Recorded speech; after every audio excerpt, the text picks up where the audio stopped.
ඔයා හිතන්න බලන්න ඔයාට යම් කිසි සේවයක් කරපු කෙනෙකුට ඔයා ස්තුති කරනවා. ඒ ස්තුති කරනකොට අපි විවිධ ආකාර පාවිච්චි කරනවා ස්තුති කරන්න. අපි මේ ආකාර කිහිපයක් අපි මේ වීඩියෝ එකේදී සාකච්ඡා කරනවා. ඔයාට ඉංග්‍රීසි කතා කරනකොට ගොඩක් වැදගත් වෙන වාක්‍ය රටාවක් තමයි අද මම ඔයාට අරගෙන ඉන්නේ. හරි. බලමු. ඔයාට ස්තුතියි කොහොමද අපි කියන්නේ? thank you. ඔයාට ගොඩක් ස්තුතියි. thank you very much. දැන් ඔයාගේ යාළුවෙක් හරි ඉතා ළඟ කෙනෙකුට ඔයා කියනවා නම් ස්තුතියි කියලා විතරක් thanks කියලා කිව්වත් ඇති. එතකොට ක්‍රම තුනක් තියෙනවා. thank you ඔයාට ස්තුතියි, thank you very much ඔයාට ගොඩක් ස්තුතියි, thanks ස්තුතියි. එතකොට ඕකට තව කෑලි ඇඩ් කරලා අපිට මේ විදිහට කියන්න පුළුවන්.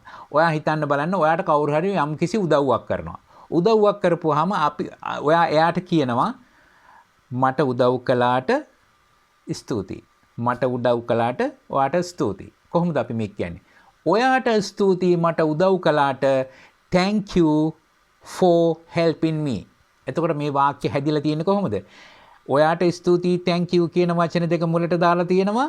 ඊට පස්සේ for කියන preposition එක මේකට add කරලා තියෙනවා. ඊට පස්සේ help කියන ක්‍රියාපදේ නෙමේ පාවිච්චි කරලා තියෙන්නේ. help කියන ක්‍රියාපදයට ing එකතු කරන ලද්ද වචනය තමයි අපි මෙතෙන්ට පාවිච්චි කරලා තියෙන්නේ.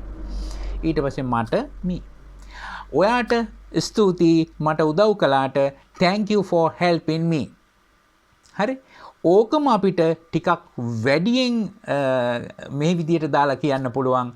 ඔයාට ස්තුතියි නෙමෙයි ඔයාට ගොඩක් ස්තුතියි මට උදව් කළාට කියලා. එතකොට මොකද්ද කරන්න ඕනේ? thank you වලට පස්සේ very much කියන වචන දෙක එකතු කරනවා. එච්චරයි. thank you very much for helping me. ඔයාට ගොඩක් ස්තුතියි මට උදව් කළාට.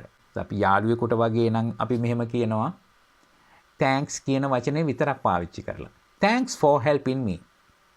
ස්තුතියි මට උදව් කළාට. thanks for helping me. ස්තුතියි මට උදව් කළාට. හරි. ඔයා හිතන්න බලන්න ඔයාට යම් කිසි කෙනෙක් පාඩමක් උගන්වනවා.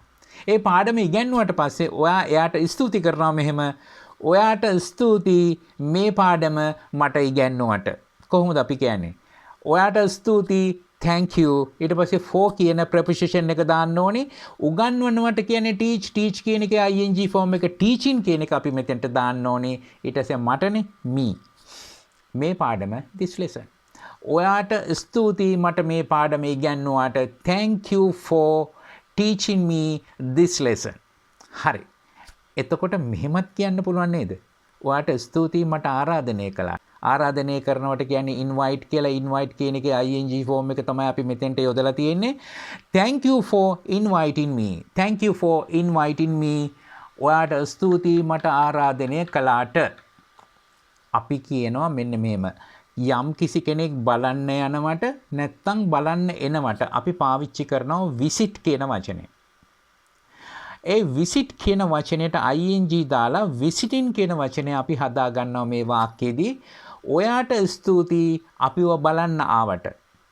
ඔයාට ස්තුතියි අපිව බලන්න ආවට. කොහොමද අපි කියන්නේ? thank you for visiting us. thank you for visiting us. ඔයාට ස්තුතියි මාව බලන්න ආවට කියලා කිව්වොත් මේ us වෙනුවට me කියන එක දාන්න. එච්චරයි. thank you for visiting me. හරි.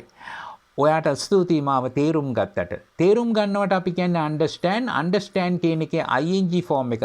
understand කියන වචනෙට ing එකතු කරන ලද්ද වචනේ තමයි අපි මෙතෙන්ට පාවිච්චි කරන්නේ understanding. ඔයාට ස්තුතියි මාව තේරුම් ගත්තට thank you for understanding me. thank you for understanding me. හරි. සමහර වෙලාවට අපි චුට්ටක් ඔයා උතන ඉන්න මං ගිහිල්ලා එන්නම් කියලා වෙරලා යනවා. ඊට පස්සේ මම එනකන් එයා ඉන්නවනේ. මම එනකන් එයා ඉන්නකොට මං ඇවිල්ලා කියනවා ඔයාට ස්තුතියි මං එනකන් හිටියට. මෙතනදී රැඳී සිටිනවා. යම් කිසි අපි කියමු බස් එකක් එනකන් රැඳී සිටිනවා. යම් කිසි කෙනෙක් එනකන් රැඳී සිටිනවා. ඒ වගේ අවස්ථාවකදී අපි පාවිච්චි කරන ක්‍රියාපදයක් wait කියලා. wait කියන වචනයට ing එකතු කරලා waiting කියලා වචනය තමයි අපි මෙතෙන්ට පාවිච්චි කරන්නේ. ඊට පස්සේ waiting වලට පස්සේ for කියන preposition එකත් පාවිච්චි කරන්න වෙනවා. එතකොට මේ වාක්‍යයේ for කියන වචන දෙකක් යෙදෙනවා. ඒක වැරද්දක් නෑ. හරියටම හරි. එතකොට ඔයාට ස්තුතියි මා එනතුරු රැඳී සිටියාට කොහොමද කියන්නේ? thank you for waiting for me. thank you for waiting for me. හරි. ඔයා හිතන්න බලන්න යම් කිසි කෙනෙක් ඉතාමත් කරුණාවන්ත ලෙස මට ට්‍රීට් කරනවා සලකනවා. එතකොට මං එයාට කියනවා ඔයාට ස්තුතියි ඔයාගේ කරුණාවන්තභාවයට. ඔයාගේ කරුණාවන්තභාවයට ඔයාට ස්තුතියි. කොහොමද කියන්නේ? ඔයාට ස්තුතියි thank you for your kindness. ඔයාගේ කරුණාවන්තභාවයට ස්තුතියි thank you for your kindness. kindness කියන්නේ කරුණාවන්තභාවය. හරි. එතකොට කවුරු හරි මට උපදෙස් දෙනවා, අවවාද කරනවා. එයාට මං thank you කියනවා මේ විදියට. thank you for your advice.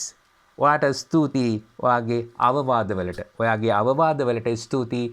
thank you for your advice. ඔයාට ස්තුතියි මාත් එක්ක හිටියට. ඔයාට ස්තුතියි මාත් එක්ක හිටියට.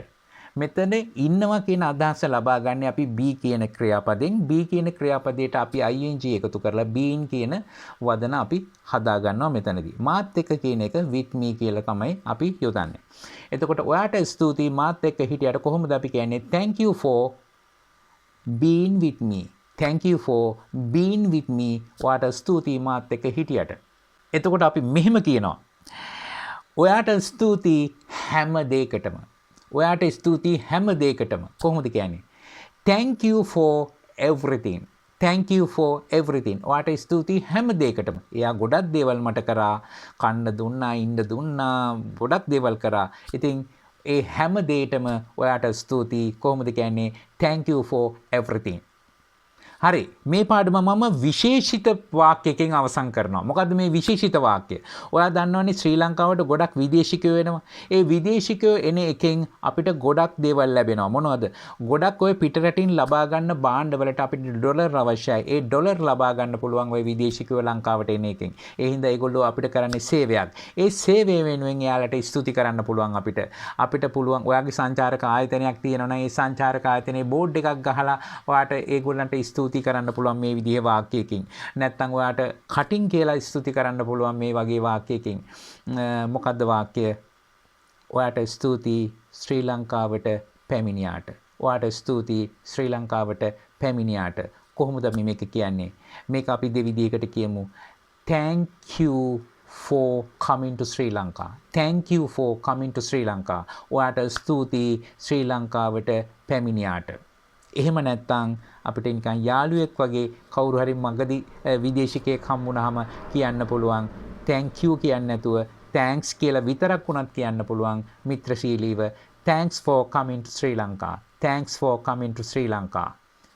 ඒක ඉතා වැදගත්. මොකද ඕක පුළුවන් නම් අපේ රටේ ගොඩක් අයගෙන් ඒ විදේශිකයන්ට අහන්න ඒගොල්ලන්ගේ රටවල් වලට පවා ගිහිලා කියනවා මෙන්න මෙහෙම ඒගොල්ලෝ කියනවා කියලා. ඉතින් ඒක ඉතා වැදගත්. thanks for coming to Sri Lanka. විදේශිකයෙක් දැක්කහම කියන්න උත්සාහ කරන්න.